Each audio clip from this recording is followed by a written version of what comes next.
Are you thinking about upgrading your current GMRS mobile radio setup in your vehicle, or even adding a mobile radio to your vehicle? If so, stay tuned and we're going to talk about this. It's the Midland MXT500 GMRS mobile radio. Coming up next on Minuteman Preparedness.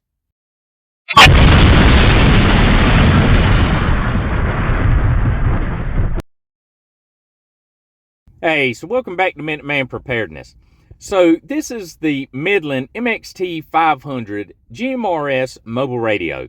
Now this is the biggest GMRS mobile radio that Midland has in their lineup. This radio is pushing a true 50 watts of power. You'll see online other companies pushing their mobile radios and saying they have 25, 40, or even 50 watts of power. But all the testing and reviews I've seen online when people actually test that output, it never holds true. Now, the Midland, it holds true. It's a full 50 watts of power. Now, whenever you get this radio, it's going to come pre-programmed with your standard 15 GMRS channels and your standard 8 repeater channels.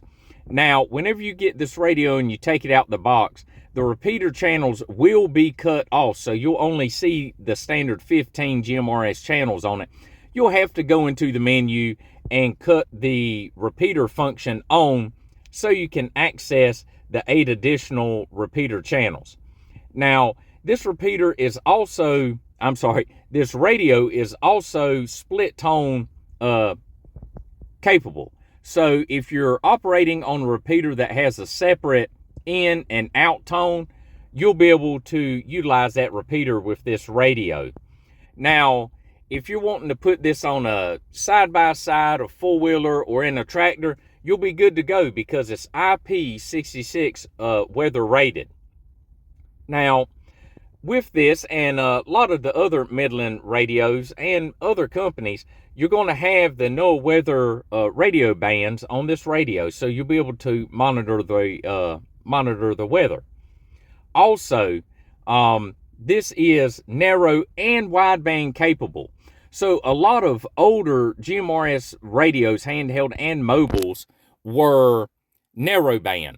And if you were talking to somebody operating on a narrowband radio and you had a wideband radio, they would always sound like they were way far back from the mic. Most of the time, that's because they're running an older style GMRS radio that is narrowband.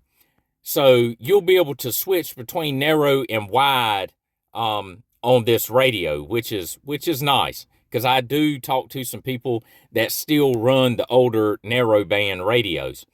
You'll also have your standard CTCSS and DCS codes with this radio, so you'll be able to program your repeaters or do the privacy setting, which really isn't private.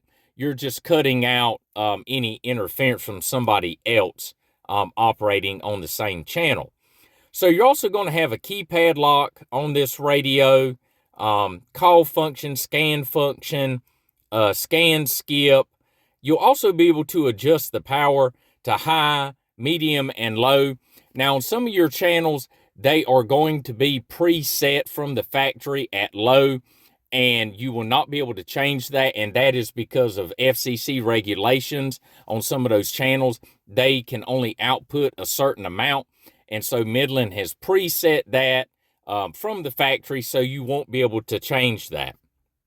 You also have an intercom port on the bottom of this radio if you want to hook up one of the external speakers that Midland has. And if you notice right here under this large knob, you've got this little gasketed type door. You have a USB-C charging port there.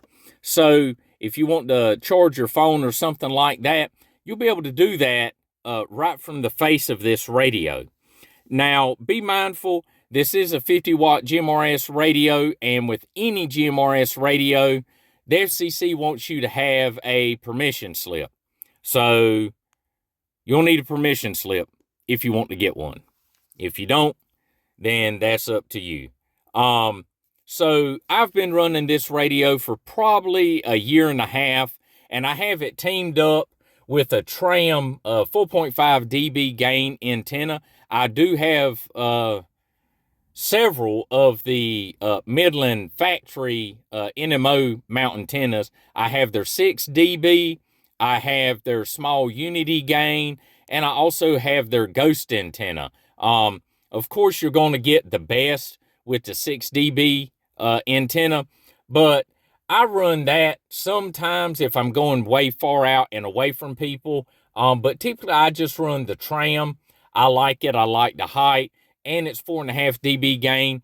I'm able to easily hit repeaters in excess of 30, sometimes 35, 40 miles away with this radio. Now, something to bear in mind, this is a 50-watt radio, so it needs a lot of power. You will not be able to plug this into a cigarette plug. It doesn't even come with one. You have to hardwire this radio in so you can get the full power out of it.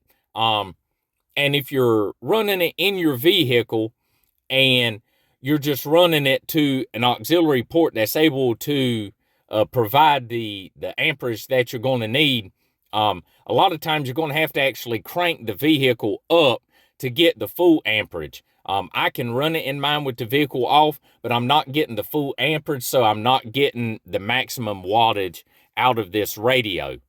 But if you're in the market for a, the best in line, best in the market GMRS mobile radio to use in your vehicle, or if you're going to put it on the adapter and use it inside for a base station, then you need to hit up the Midland MXT500.